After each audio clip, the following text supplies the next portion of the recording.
GTV में मुजाहिर वली आपको खुश आमदीद कहता है।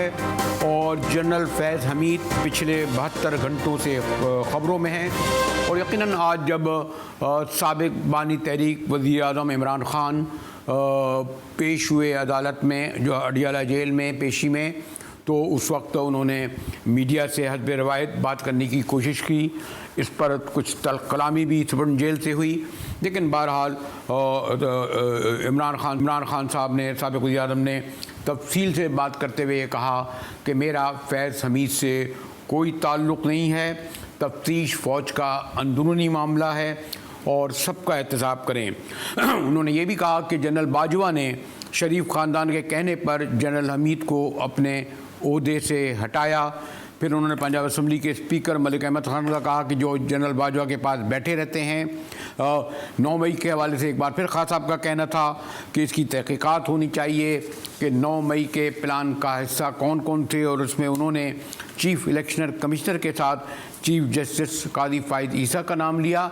यही नहीं बल्कि ये भी कहा कि काजी फ़ाइज़ ईसा को भुट्टो केस और फैज़ाबाद कमीशन याद आ जाता है, हमारा याद नहीं आता। जनरल फैज़ हमीद को उन्होंने ये भी कहा कि मुल्क का वो कौमी असासा हैं और अपनी एक्सटेंशन के लिए जनरल बाजवा ने जनरल फैज़ हमीद को हटाया और फिर ISI को PTI के पीछे लगा दिया। उनका ये भी कहना था, और आपको इल्म होगा कि जनरल फैज़ हमीद अचानक एक दिन काबुल पहुंच गए थे, तालिबान क़यादत से बातचीत की, और उनका कहना था बानी तहरीक का खलील ज़मज़ादे जो अफ़गानिस्तान पाकिस्तान गुफ्तगू कराने में अहम किरदार अदा कर रहे थे, तो जनरल हमीद ने उन्हें भी और तालिबान को भी उनसे मिलाया था। उनका कहना था कि आज हमारे रोज़ जवान शहीद हो रहे हैं और अब तालिबान को वापस लाना मुश्किल होगा। उन्होंने कहा कि तमाम जितनी दहशत गर्दी हो रही है इसके ज़िम्मेदार जनरल फैज़ हमीद हैं।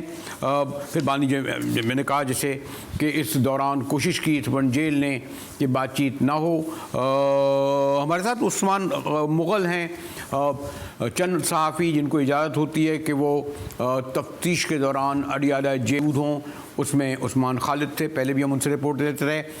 जी उस्मान, आज भी वही तकरीबन मंजरनामा होगा, लेकिन आज लगता ये है कि ये कौन सा केस था, और इस केस के बाद जब सहाफ़ियों ने बातचीत की कोशिश की तो सुप्रीम जेल ने रोका और तल्ख़ कलामी भी हुई। ज़रा तफसील बताएंगे इसकी उस्मान? जी बहुत शुक्रिया। आज अडियाला जेल में 190 मिलियन पाउंड के अंडर रेफरेंस की समाअत की, लेकिन आज मंजरनामा यकसर तब्दील था कमरे अदालत का, क्योंकि आज जो साफी वहाँ पर गई हैं उन्हें जेल इंतजामिया की जानिब से ये पैगाम दिया गया कि आज बानी PTI से सवाल करने की जो इजाजत नहीं होगी, और जो साफी बानी PTI से सवाल करेगा उसको कमरे अदालत से निकाल दिया जाएगा। जेल इंतजामिया जो है वो मुताबिक मरतबा उन्होंने बानी PTI को रोकने की कोशिश की, जिस पर बानी PTI जो है वो शदीद गुस्से में भी आए, और आज जो उन्होंने जेल इंतजामिया को काफी मरतबा जो है वो रोका। उन्होंने कहा मैं आज पर बात करूंगा। उन्होंने जो साथी से गैर गुफ्तगू की है, उनका ये कहना था कि मुझे 12 मरतबा आज जो वो रोकने की कोशिश की गई है, और इस पर बानी PTI और जेल के डिप्टी सुपरिटेंडेंट जो है हजर, उनके दरमियान जो है वो शदीद सख्त कलामी हुई है, और उन्होंने कहा कि मुझे मत रोको, ओपन कोर्ट है, मैं आज मीडिया से बात करूंगा। जब उन्होंने गुफ्तगू की तो उन्होंने अपनी बात का आगाज जो है वो कोर्ट के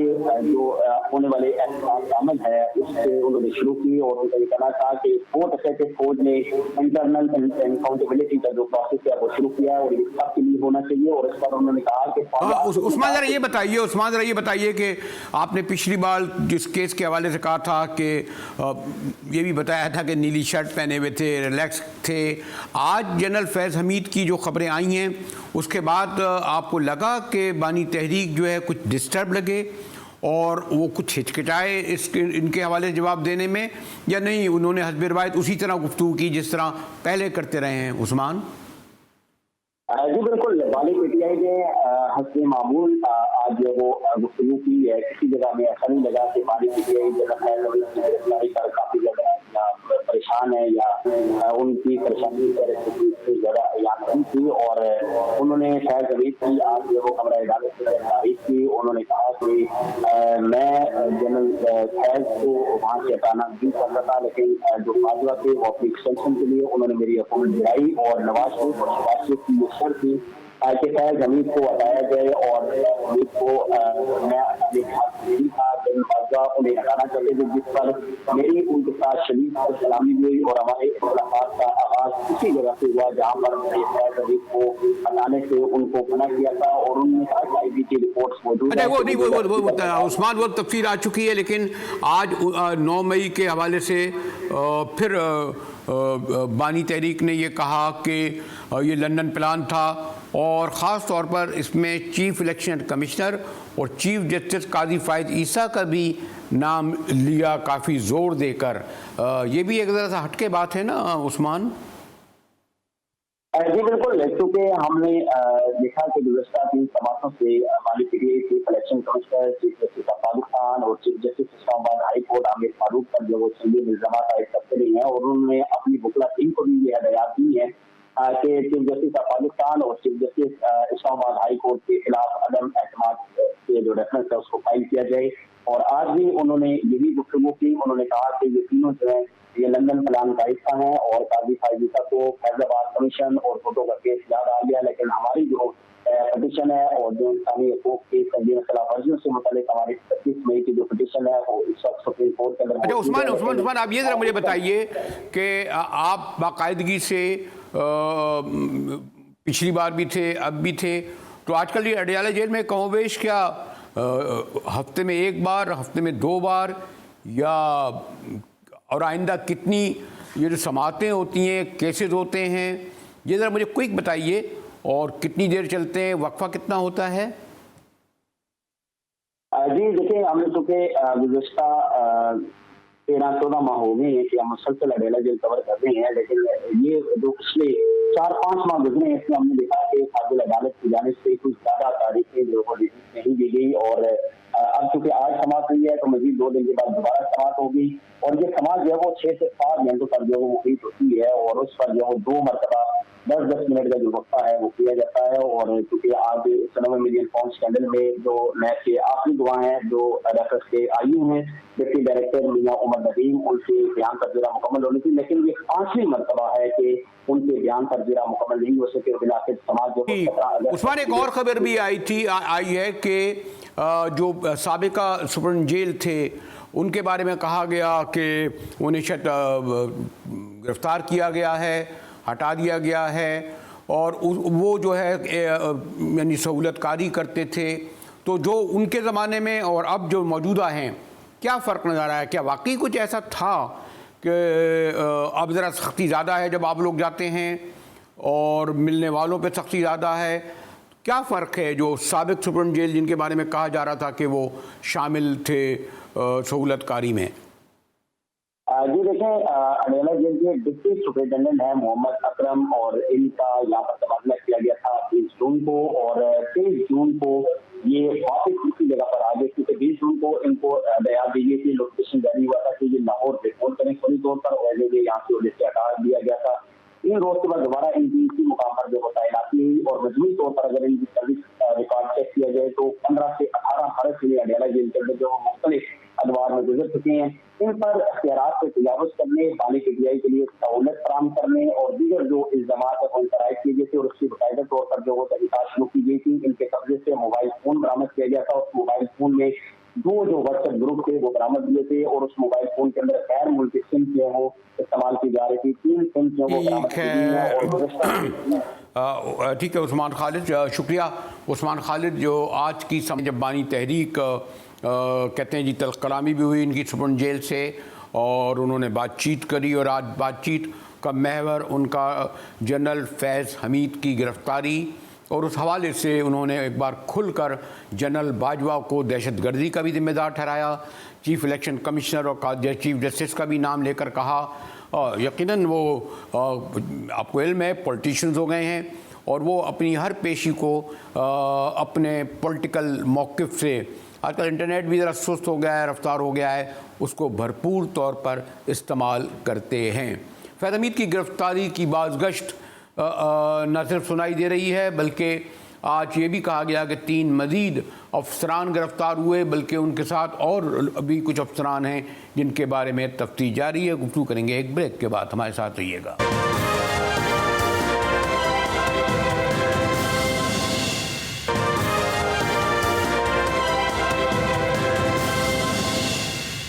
टीवी में एक बार फिर मुजाहिद वली आपको खुशामदीद कहता है। और बहरहाल आईएसआई का सरबरा चाहे हमीद गुल हो, चाहे अख्तर रहमान हो, चाहे असद दुर्रानी हो, हमेशा उनका एक अहम किरदार रहता है। बाखैर वो तो ब्रिगेडियर बिल्ला आजकल अफसोस होता है उनके बारे में, उनकी शक्लें जब नज़र आती हैं।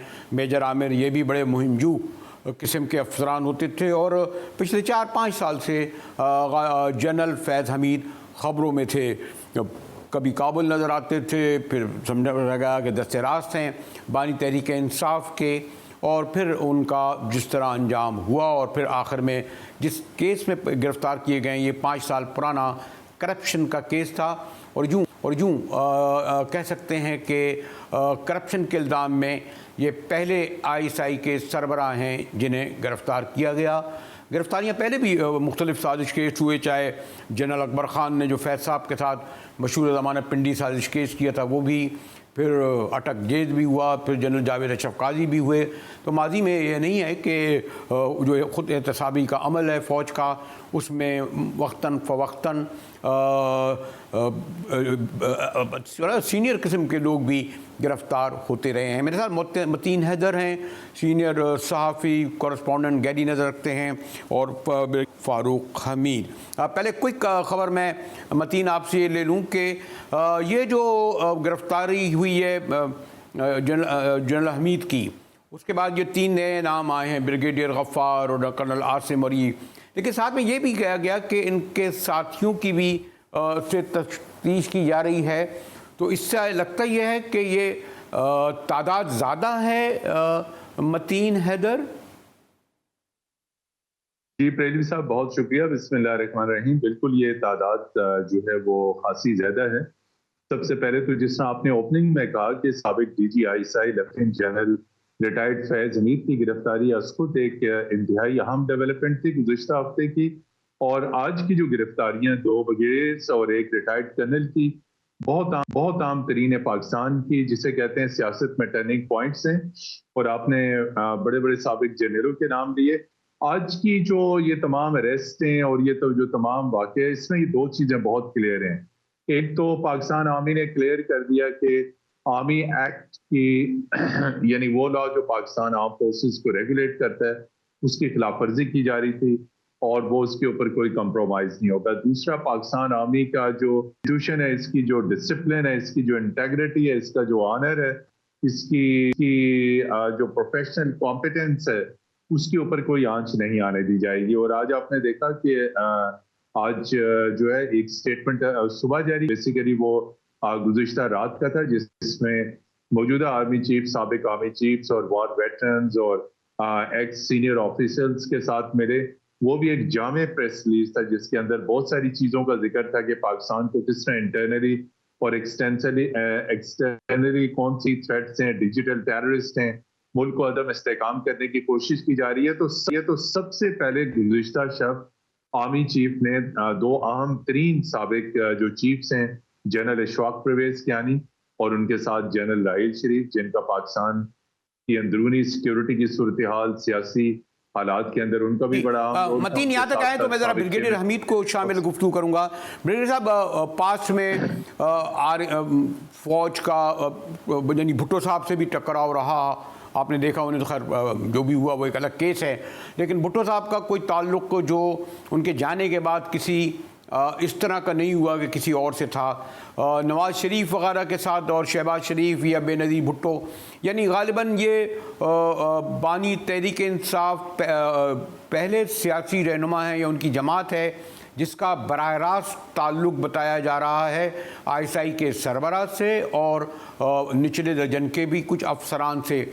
तो ये केस एक तरह मुनफरिद नौयत का नहीं हो गया ब्रिगेडियर खालिद हमीद, फारूक हमीद? बिस्मिल्लाहिर्रहमानिर्रहीम, बहुत शुक्रिया बरेली साहब, आप यू राइट।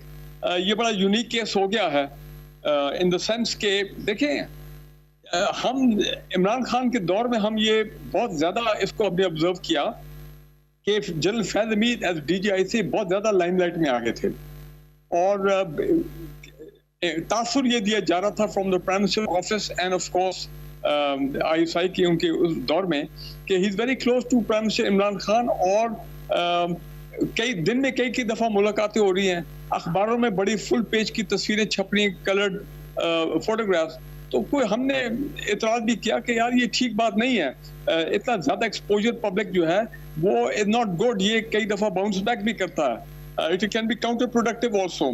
फिर वो आर्मी चीफ का जब बनने का वक्त आया तो साथ ये नैरेटिव भी हैं जो कि अब पिछले 2-3 दफ़ा से आने शुरू हो गए हैं, जो आर्मी चीफ का जब टाइम आता है कि जनाब लोग लॉबी करना शुरू कर देते हैं। जनरल फैज़ हमीद बहुत ज़्यादा हो गए थे, इसको आप कहें कि फोर्थ फ्रंट में उनके लिए लॉबिंग बहुत हो रही थी पब्लिकली, मीडिया में, आगे पीछे, पॉलिटिकल पार्टी के जनाब he is a good choice for the army chief. और हम उस वक्त भी कहते थे कि भाई पाकिस्तान की ये रवायत है कि जो ज़्यादा अपने आप को पब्लिसाइज करे to be the army chief वो कभी नहीं बनता। तो और क्योंकि फौज का एक निज़ाम है, पहले 5 हैं सीनियरिटी में, एक ने चेयरमैन जॉइंट चीफ बनना है, एक ने आर्मी चीफ बनना है, और आर्मी चीफ में बनने के लिए जो चीफ ऑफ आर्मी स्टाफ उस वक्त हैं प्राइम मिनिस्टर पाकिस्तान, हर दौर में उनकी मशावरत भी होती है, बहुत उसमें GHQ की अपनी रिकमेंडेशन होती हैं। लेकिन मेरा ख्याल है कि ये बहुत ज्यादा इनको जो एक्सपोजर हुआ लाइमलाइट में आगे, फिर he looked very ambitious also, बहुत एम्बिशियस नजर आते थे। एक बात है वो आपने दुरुस्त कहा कि सॉरी टू से ये ISI का सरबराह बड़ी हसास पोस्ट हो गई है। आप मुझसे ज़्यादा जानते हैं, मतीन हैदर भी, कि जैसे जनरल हमीद गुल के सर में ये सौदा समा गया था कि अफगानिस्तान उन्होंने फतह किया है। जनरल अख्तर रहमान ने तो फतह ही लिखना अपने को शुरू कर दिया था। फिर आपको याद होगा एक ब्रिगेडियर बिल्ला होते थे, खैर आजकल अफसोस होता है उनको सुन के, और एक मेजर आमिर, उनको बारे में कहा जाता था, उन्होंने बेनज़ीर ने कहा था हमारी गवर्नमेंट ही हिला दी। तो ये एक मुहिम जुई का सिलसिला तो रहा है, और एक अच्छी बात यह है कि इन मुहिम जुई लोगों की एहतसाब भी होता रहा है। क्यों मतीन नज़र ये जो ये ठीक है कि जनरल फैज़ हमीद से पहले भी मुहिम जू किस्म के ख़ास तौर पे आए, जनरल असद दुरानी तो बाकायदा उन्होंने रॉ के सरबराह के साथ मिलकर एक किताब भी लिखी जिसमें बड़े इंकशाफात किए थे, शायद उनके खिलाफ कार्रवाई भी हुई है। तो ये अगर ये कार्रवाई फैज़ हमीद के साथ हुई है तो मुस्तकबिल में शायद रास्ता रुक भी जाए। क्यों मतीन नज़र? जी बिल्कुल बरेलवी साहब, पहले तो आपने ये बिल्कुल लफ्ज सही यूज किया, मुहिम जोई, और जो सियासी मुहिम जोई जिस तरह आपने मेजर रिटायर्ड आमिर और ब्रिगेडियर रिटायर्ड इम्तियाज निकनेम बिल्ले का जो जिक्र किया, बिल्कुल इनका जो ऑपरेशन था बेंटाइट जैकॉल्स, पूरी बेनज़ीर भुट्टो की हुकूमत अदम इस्तेकाम का शिकार कर दी गई थी, बल्कि हुकूमत उल्टा दी गई थी। और इसी ऑपरेशन के नतीजे में साहब ने ये भी दिलचस्प बात थी मतीन हैदर साहब के आज के प्राइम मिनिस्टर के भाई नवाज शरीफ साहब ने पंजाब गवर्नमेंट में दोनों को मुलाजमतें भी दे दी थी, ये भी तो हुआ था ना। जी बिल्कुल बिल्कुल, ये भी है। और उसके नतीजे में इस्लामी जमहूरी इत्तेहाद बनाया गया, उस इस्लामी जमहूरी इत्तेहाद ने फिर इलेक्शन रिग किए, और फिर उसके नतीजे में जो है वो इस्लामी जमहूरी इत्तेहाद की हुकूमत बरसर इक़्तिदार आई। आपने जनरल हमीद गुल का जिक्र किया, जनरल हमीद गुल के बाद आपने देखा कि वो जनरल असद दुरानी, उनकी अपॉइंटमेंट सामने आई। ये तमाम तर जो कंट्रोवर्शियल और जितनी भी साबिक ISI चीफ्स रहे, ऑफ एंड ऑन अगर उन्हें किसी भी किस्म की मुहिम जोई की, लेकिन उनके साथ वो एहतसाब नहीं हुआ या वो पकड़ नहीं हुई, इस वक्त जो हो रहा है वो इसलिए हो रहा है कि ऑलरेडी एक पॉलिटिकल पार्टी ज़ेरे अताब है। और ये जो एक जुमले में मैं ये सारा कुछ आज ये समझ दूं, बेसिकली ये जो सारा कुछ किया जा रहा है, रिटायर्ड मिलिट्री ऑफिसर्स के ऊपर कोई पाबंदी नहीं कि वो पॉलिटिकल पार्टी को ज्वाइन करें, पैगाम रसानी करें, सब कुछ करें, लेकिन उसकी आड़ में पॉलिटिकल पार्टी के साथ कॉन्टेक्ट के साथ दूसरा वो आर्म फोर्सेस के अंदर जो इस वक्त नफरत और आर्म फोर्सेस के ऊपर जो असरअंदाज होने की कोशिश और मिलिट्री डिसिप्लिन को जो वायलेट करने की कोशिश वो कर रहे थे, अंदर उनके लिए सॉफ्ट कॉर्नर क्रिएट करने की कोशिश कर रहे थे, ये तमाम तर चीजें आर्मी एक्ट की खिलाफवर्जी के जुमरे में आती हैं। अदरवाइज आपने देखा मुतअद्दिद पॉलिटिकल पार्टीज के अंदर रिटायर्ड जनरल्स मौजूद हैं। जी हमारे दो जनरल्स कयूम हैं जो इस वक्त सरबराह हैं यहाँ पे, जो बेनज़ीर भुट्टो के जो मिलिट्री सेक्रेटरी हुआ करते थे। ब्रिगेडियर खालिद हमीद, मेरे ख्याल में 3 साल का अरसा होता है ब्रिगेडियर फारूक हमीद के 3 साल बाद सियासत में हिस्सा ले सकते हैं। सॉरी, दोबारा आपकी आवाज बीच में कट गई, दोबारा काइंडली रिपीट करें अपना सवाल। मैंने कहा आमतौर पर 3 साल का वक्त दिया जाता है कि रिटायरमेंट के बाद कोई सियासत में हिस्सा लेके रिटायर्ड फौजी, ऐसा ही है। बल्कि मेरा ख्याल तो ये है कि क्योंकि आईएसआई और एमआई जैसे हसास इदारों के सरबराहों को तो सॉरी टू से सत्ता जिंदगी किसी पर पब्लिक प्लेस पर, किसी सिविलियन जगह पर, किसी तहरीर की शक्ल में अमली तौर पर नजर ही नहीं आना चाहिए ब्रिगेडियर। देखिए जी, पहली बात यह है कि I think it is not 3 years, it is 2 years। लेकिन फिर बीच में ऐसे भी वाकया केसेस हुए हैं जिसमें विद इन दोस 2 years रीअपॉइंटमेंट्स भी हुई हैं और लोग पब्लिक ऑफिस के लिए दोबारा भी आए हैं। सियासत में यस एंट्री के लिए कोई ऐसा वो 2 साल का पीरियड ही है, उसके बाद you can join any political party. और कितने हमारे लोग रहे सीनियर ऑफिसर जो कि एमएनएस भी रहे, सेनेटर भी रहे और मिनिस्टर भी रहे। देखिए, 1-2 बातें आपको समझनी है। ये प्राइम मिनिस्टर जुल्फिकार अली भुट्टो के दौर पे हमने वो सारा दौर देखा है। ये जब से वो पॉलिटिकल विंग आईएसआई में आया था उसके बाद से आईएसआई का वो रोल आना शुरू हुआ पाकिस्तान की सियासत में। अभी आपने जिक्र कर दिया जितने पुराने हमारे डीजी आईएसआई थे, जनरल हमीद गुल और जिस सारे, फिर उसके बाद अफगान जिहाद बीच में आ गया, उसमें फिर और ज्यादा एक ट्रांसनेशनल रोल जो है वो आईएसआई का आ गया। ISI actually became is now one of the, मैं तो कहूंगा कि सबसे ज्यादा ताकतवर जो है वो इदारा as far as internal security, as far as counter terrorism, as far as transnational जो मामलात हैं। उसके अलावा जो एक्सटर्नल फोर्सेस जो पाकिस्तान के अंदर गड़बड़ कराना चाहते हैं, जाहिर बात है आईएसआई जो है वही हमारा जो फ्रंट है। तो therefore over the year the ISI has become very very powerful, इसमें कोई शक की बात नहीं है। अब उसमें अगर कोई ऐसा हेड आ जाए जो अपनी किसी भी रैंक में अगर वो अपनी अथॉरिटी को मिसयूज करता है, वो दे फॉरगेटिंग वन थिंग कि basically they are serving army officer, they still come under the general headquarters, they still come under the chief of the army staff, उनकी पोस्टिंग जीएचक्यू करता है। हाँ, ISI के जो चीफ हैं वो report करते हैं to the prime minister of Pakistan, उनकी अपॉइंटमेंट होती है with the prime minister of Pakistan और आर्मी चीफ की जनरली कंसल्टेशन से होती है।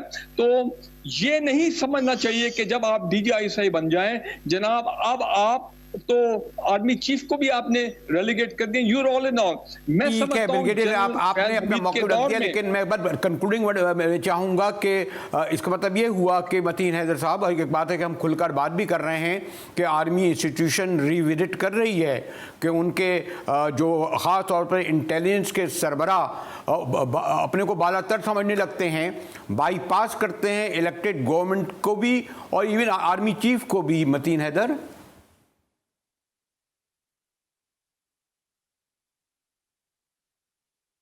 सॉरी मतीन हैदर, आप तो मैं ख्याल मेरे तक आवाज नहीं पहुंची। जी जी, सॉरी, मैं कह रहा हूँ कि गालिबन अब रिविजिट कर रही होगी, ये ज़रूर किया है आर्मी एंड इंस्टीट्यूशन के आइंदा ये वाला बाप ख़त्म हो जाए कि जो हसास एजेंसी के सरबराह इस तरह की मुहिम जोई करें। जी बिल्कुल, ये जो इस वक्त कार्रवाई की जा रही है, बिल्कुल ये इसके मल्टीपल मैसेजेस हैं। एक तो तमाम पाकिस्तान आर्मी और इस्टेब्लिशमेंट के तमाम सर्विंग और रिटायर्ड ऑफिसर्स को इस तमाम तर कार्रवाई से एक सिग्नल, एक पैगाम दे दिया गया है कि आर्मी एक्ट की रिस्पेक्ट, और जिस तरह फारूक साहब भी ये कह रहे थे कि मिलिट्री डिसिप्लिन, और आइंदा कोई भी मिलिट्री को ऑफिसर, इंटेलिजेंस को ऑफिसर किसी पॉलिटिकल पार्टी के साथ इस तरह पसे मंजर में कोई ऐसी पैगाम रसानी, कोई ऐसी मुहिम जोई नहीं करे जिससे इदारे भी कमजोर हों, इदारे बदनाम भी हों। और जिस तरह आपने देखा इस वक्त पॉलिटिकल पार्टी के एजेंडे के ऊपर। शुक्रिया मतीन हैदर साहब और ब्रिगेडियर फारूक हमीद साहब। आपको मालूम है कि बड़ा मौजू होता है, हम क्योंकि दुश्मन हमारा रवायती दुश्मन, तो इस पर हमेशा खुशी होता होगा कि जब इस तरह के वाक़यात सामने आते होंगे। मानिए तहरीक इंसाफ पर कुछ 100-200 केसेस चल रहे हैं, उसमें एक हाई प्रोफाइल केस तोशाखाना का भी है जिस पर गुफ्तगू करेंगे ब्रेक के बाद। हमारे साथ रहिएगा।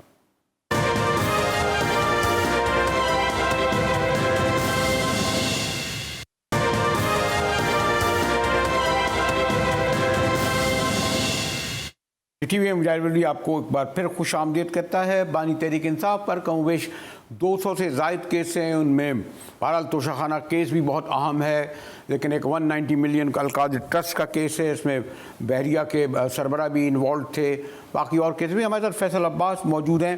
फैसल, जिस केस का जिक्र हो रहा है कि आज जिसकी समाअत हुई उसको गालिबन 2023 से चल रहा है, खासी ताख़ीर इसको हो गई है, तारीख पे तारीख पड़ रही है, तो आपके ख्याल में जो बानी तहरीक के वकला हैं उनकी ये कोशिश होती है कि ये वाले केसेस जो नैब के केसेस हैं इनको तूल दिया जाए? जी फैसल। बहुत शुक्रिया बरेलवी साहब। बिल्कुल आपने दुरुस्त कहा कि इसमें जो 190 मिलियन पाउंड केस है, बेसिकली उसमें बानी पीटीआई के जो वकला हैं उनकी जानिब से ये कोशिश ज़रूर होती है कि इस केस में जितना टाइम लिया जाए उतना बेहतर है। इसमें दो वजूहात हो सकती हैं। पहली वजह तो ये है कि ज़रूर जो बानी पीटीआई के वकला की टीम है वो ये नहीं चाहती कि 190 मिलियन पाउंड केस किसी न किसी तरीके से कंक्लूड हो। ज़ाहिर है अगर ये केस कंक्लूड होता है तो फिर उसमें एक लंबी फहरिस्त जो गवाहन की है, उसमें हमने देखा कि तकरीबन 40 से ज़्यादा गवाह थे, जिसमें 20 गवाहों को गैर ज़रूरी अदालत ने करार दे दिया था कि ये 20 गवाह गैर ज़रूरी हैं, यानी कि 40 टोटल गवाह थे, तो उसमें 20 एक के करीब गवाहों पर जरा भी हो चुकी है। लेकिन जो बानी पीटीआई के वकला हैं उनकी जानिब से 3 से 4 टैक्टिक्स हैं जो कि इस्तेमाल की जाती हैं, जैसा कि वो या तो अदालत के अंदर पेश नहीं होते, दौरान ट्रायल पेश नहीं होते। लेकिन फैसल अब्बास ये भी तो है ना कि वकला जो हैं, आपको भी इल्म है कि ये वो जज नहीं है, ये जज जो फैसलों में बोला करते थे। अब तो आप जजेस के आप देखते नहीं, अभी मैं चीफ जस्टिस का पढ़ रहा था, वो कह रहे थे कि क्या वजारत उसको CDA को जो है उधर कर दें, वजारत रेलवे में दे दें। कादी फैजी साहब एक CDA के चीफ से पूछ रहे थे कि आपके मिजाज तो ठीक हैं, आप कहाँ, यानी अब तो यानी इस तरह के रिमार्क होते हैं। तो मेरा कहने का मतलब ये है कि अगर ये ताख़ीर हो रही है तो सॉरी टू से विद ड्यू रिस्पेक्ट इसके जिम्मेदार जजेस ज़्यादा है ना। बिल्कुल जजेस हैं, इसमें कोई शक नहीं है कि जजेस इसके ज़िम्मेदार हैं। और अगर अदालतें अपना ऑर्डर मनवाना चाहें तो अदालत एक दिन के अंदर अगर 13 घंटे की समाअत इद्दत केस और साइफर केस की हो सकती है, तो मेरे ख्याल में एक ही दिन के अंदर 190 मिलियन पाउंड केस के जो गवाहन हैं उन गवाहन की लंबी फहरिस्त पर जरा भी हो सकती है। अगर एक बेहतर तरीका ये होता है कि जब किसी भी मुलजिम की तरफ से अगर उसके वकला अदालत के अंदर पेश नहीं होते तो फिर एक स्टेट कौंसल मुकर्रर कर दिया जाता है और उस स्टेट कौंसल के थ्रू जो है वो उन गवाहों पर जिरा की जाती है। जैसे कि हमने देखा था कि साइफर केस के अंदर स्टेट कौंसल मुकर्रर किए गए थे। अदालतें अगर अपना ऑर्डर मनवाना चाहें तो एक ही दिन के अंदर 13 से 14 घंटे की समाअत करके उसमें से 20 गवाहों पर जिरा भी कर सकती हैं।